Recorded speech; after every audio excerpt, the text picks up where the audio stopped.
Les funérailles de Jean-Marie Le Pen, l'une des personnalités les plus controversées et les plus influentes de la politique française, ont eu lieu à l'église de la Trinité-sur-Mer, attirant une grande attention du public et des médias. Ces obsèques sont non seulement l'occasion de rendre hommage à un père et à un grand-père, mais aussi un moment d'émotion pour la famille Le Pen, et notamment pour les deux femmes importantes de la famille, Marine Le Pen et Marion Maréchal. Une fois la cérémonie terminée, alors qu'ils quittaient l'église, d'intenses émotions étaient visibles sur leurs deux visages. Marine Le Pen, fille de Jean-Marie Le Pen, est la successeur politique de son père, qui dirigea le parti du Front National et devint l'un des hommes politiques les plus éminents de France. Bien que Marine ait dû faire face à des critiques et à des relations tendues avec son père tout au long de sa carrière politique, sa perte a laissé un profond trou dans son cœur. À la sortie de l'église, le visage de Marine Le Pen ne pouvait cacher sa tristesse et sa douleur. Ses émotions ont augmenté lorsqu'elle a pensé à son père qui a eu une énorme influence sur sa vie, depuis ses débuts en politique jusqu'à sa nomination à la tête du parti. Bien que Marine ait essayé de maintenir une apparence forte, la vérité était que dans son cœur, elle souffrait d'une perte irréparable. Jean-Marie Le Pen n'était pas seulement un père mais aussi un mentor dans la carrière politique de Marine. Leur relation n'a pas toujours été facile, mais il est indéniable qu'il a eu une profonde influence sur elle. Les disputes passées, les désaccords politiques, tout cela s'est estompé au second plan alors qu'elle faisait face au décès de l'homme qui a contribué à façonner sa carrière politique. Marine Le Pen n'est pas seulement une fille, mais aussi une guerrière dans le monde politique, toujours confrontée à des défis et à de grandes attentes. Mais à ce moment-là, elle n'éprouvait qu'un seul sentiment, une grande perte. Les larmes qui coulaient alors qu'elle sortait de l'église étaient les larmes d'une fille faisant ses adieux à son père, pour qui elle avait toujours eu un profond amour et un profond respect. Marion Maréchal, petite fille de Jean-Marie Le Pen, entretient également une relation particulière avec son grand-père. Bien que Marion soit désormais moins impliquée en politique, son affection pour lui est indéniable. À la sortie de l'église de la Trinité-sur-Mer, Marion ne pouvait cacher son émotion. Elle se tenait immobile, le visage triste et pensif, comme si chaque pas était un long voyage rempli de pensées et de nostalgie. Marion Maréchal a toujours considéré Jean-Marie Le Pen comme un maître et un guide durant ses jeunes années. Il lui a enseigné des leçons sur la résilience, sur la politique et sur la nécessité de vivre selon les idéaux auxquels il croyait. Sa relation avec son grand-père n'était pas seulement une relation familiale, mais aussi un lien profond entre les idées et les idéaux qu'il partageait. Aujourd'hui, face à sa mort, Marion ne peut s'empêcher de ressentir un profond sentiment de perte.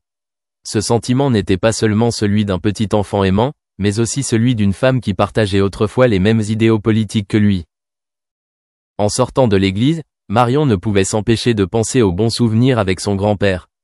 Jean-Marie Le Pen n'était pas seulement un grand-père, mais aussi un ami, un mentor et quelqu'un qui a eu une profonde influence sur sa carrière politique. Marion a suivi le chemin politique de son grand-père, même si elle l'a aujourd'hui arrêté, mais les valeurs qu'il lui a transmises vivent en elle. Les moments où il lui a appris la persévérance et le courage en politique sont restés gravés dans son esprit. À cet instant, en regardant les nuages gris dans le ciel, Marion sentit un vide dans son cœur. C'était le sentiment d'une petite fille qui perd son grand-père, qu'elle a toujours respecté et aimé. Une fois la cérémonie terminée, les deux femmes, bien qu'étant des politiciennes fortes et déterminées, n'ont pu s'empêcher de ressentir une profonde tristesse en faisant leurs adieux à leur père et à leur grand-père. Des larmes silencieuses coulaient, de nostalgie, de perte et de gratitude pour un homme qui a consacré sa vie à la politique et à sa famille. Marine Le Pen et Marion Maréchal savent toutes deux que, malgré les circonstances, le décès de Jean-Marie Le Pen marque la fin d'un chapitre de leur vie, mais les valeurs qu'il a laissées derrière lui vivront à jamais dans leur cœur. Les obsèques à l'église de la Trinité-sur-Mer ont été non seulement l'occasion de dire au revoir à un être cher, mais aussi un moment pour se souvenir de ce que Jean-Marie Le Pen a apporté à sa famille et à la société. Les sentiments de tristesse et de nostalgie ressentis lorsque Marine Le Pen et Marion Maréchal ont quitté la cathédrale ont été une démonstration claire de la profonde affection qu'elles éprouvaient pour l'homme qui a eu une si forte influence sur leur vie. Jean-Marie Le Pen, l'une des figures les plus controversées et les plus influentes de la politique française, est décédé en 2025, laissant un immense héritage dans l'histoire et la société française. Ces obsèques ont eu lieu dans un lieu paisible, l'église de la Trinité-sur-Mer, située en région Bretagne, un lieu de mémoire calme mais chargé de sens, porteur de marques particulières non seulement sur le plan personnel, mais aussi politique. Jean-Marie Le Pen est enterré ici, auprès de sa famille et de ses proches, notamment des personnalités de l'extrême droite et du Rassemblement national qui l'ont accompagné et rejoint. Il a marqué des tournants importants dans la politique française. Marine Le Pen, la fille de Jean-Marie, était présente à part entière aux funérailles. C'est elle qui a continué le chemin politique construit par son père, même si ce chemin n'est pas sans défis et controverses. En ce moment, la présence de Marine Le Pen n'est pas seulement un symbole d'affection familiale, mais aussi un message clair sur la continuité d'un héritage politique qui a été laborieusement construit. Marine ne pouvait cacher ses émotions alors qu'il se tenait à côté du cercueil de son père, qui était non seulement un père, mais aussi un enseignant et un leader politique. Bien que sa vie politique ait toujours été placée dans la grande ombre de Jean-Marie Le Pen, l'héritage et le poids de cet héritage sont devenus une partie indispensable de sa vie. Dès ses premiers pas en politique, Marine a dû faire face à de nombreux défis, non seulement de la part de ses adversaires, mais aussi de la part des membres de sa propre famille. Mais debout devant la tombe de son père, elle n'était pas seulement une fille, mais aussi une personne qui continuait le chemin qu'il avait tracé. Marion Maréchal, la nièce de Jean-Marie Le Pen, était également présente aux obsèques, et sa présence n'était pas moins importante.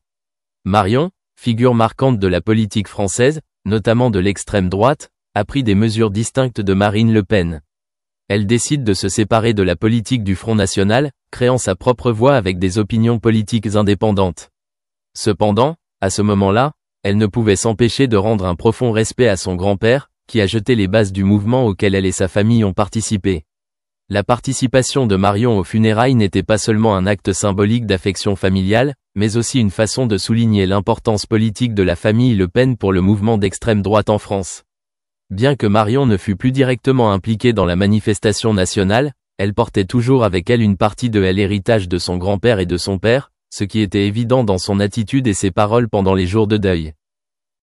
Ce moment funéraire est un événement particulier, non seulement pour la famille Le Pen mais aussi pour ceux qui soutiennent leur mouvement. Jean-Marie Le Pen n'est pas seulement une figure familiale, mais aussi une icône de la politique française qui a influencé toute une génération de partisans et d'adhérents d'extrême droite. Son enterrement à la Trinité-sur-Mer, un lieu calme et paisible, fut une marque de respect final, mais aussi un témoignage de la continuité de l'héritage politique qu'il avait laissé derrière lui. La présence de Marine Le Pen et de Marion Maréchal aux funérailles était non seulement une preuve d'affection familiale, mais aussi une façon de souligner l'importance de ces moments dans l'histoire politique française. Ce fut un moment non seulement de séparation, mais aussi de continuité, car l'héritage de Jean-Marie Le Pen continue d'influencer les générations de politiciens à venir. Chaque pas de Marine et Marion dans le cimetière, à côté du cercueil de Jean-Marie Le Pen, est un symbole de continuité non seulement familiale mais aussi politique, un témoignage de il est impossible de séparer vie personnelle et carrière politique dans la famille Le Pen. Chaque pas, chaque regard à ce moment-là contenait des émotions, des pensées sur l'héritage de Jean-Marie Le Pen et le chemin que sa famille continuera. Une problématique conjoncturelle en lien avec les questions qu'il se pose à un instant T et les agents qui ne se posent aucune question. Et là, c'est un gros problème puisque effectivement, il vaut mieux s'en poser. Et je pense que les formations sont très utiles pour ce type d'agents en particulier. Alors, sur la première catégorie, donc celle qui est en lien avec des infractions pénales, très souvent on est dans le manquement à l'obligation de dignité et du coup il y a l'atteinte à la réputation du service public concomitamment. J'ai un cas d'un professeur d'EPS qui finalement collectionnait et s'adonnait à la collection de photos et vidéos de lingerie féminine, soit dans l'exercice de ses fonctions, soit en dehors de l'exercice de ses fonctions. Et notamment, il avait sévi auprès d'un usager, qui était une élève de l'établissement, mais aussi auprès d'un enseignant, qui était une de ses collègues féminines, qui a très mal vécu psychologiquement cette affaire, en lien justement avec le lien de confiance qu'elle pouvait nourrir dans sa relation avec son collègue. Et il y avait une cliente d'un supermarché dans lequel ce dernier enseignant se situait. Et donc, les personnes ont porté plainte et en l'occurrence, dans sa défense, l'enseignant disait que finalement, il n'avait jamais voulu procurer un choc psychique à l'attention de ses victimes et que c'était la révélation de ces faits par les OPJ, les officiers de police judiciaire, auprès des victimes qui avaient déclenché ce choc psychologique. C'est pour vous dire que véritablement, Il ne se posait vraiment pas de questions, il ne doute de rien dans la perpétuation de cet acte. Il y a eu le cas aussi d'un professeur dont on est en droit d'attendre qui se comporte comme un professeur, comme dirait Monsieur Taillefer, on est en droit d'attendre que. Et en l'occurrence, son élève de 17 ans, il en est tombé amoureux. Et il y a eu un jeu de séduction entre eux. Il l'a emmené à faire des achats pour acheter une paire de chaussures contre un restaurant et un baiser.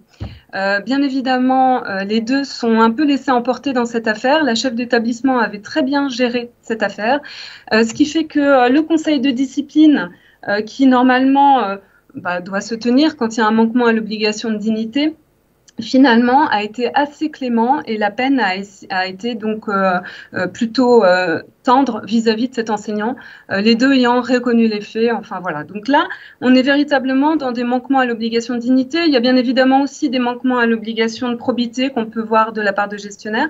Pour après embrayer sur la deuxième catégorie, c'est les agents qui peuvent douter selon les circonstances. Je ne vais pas m'étendre sur le sujet des élections municipales et des mandats de maire et de directeur d'école. Par contre, selon la position de l'agent, on peut avoir des cas un peu particuliers, et notamment quand un agent est en congé de longue durée et qui du coup il est rémunéré à plein traitement par son administration dans ce cadre-là, et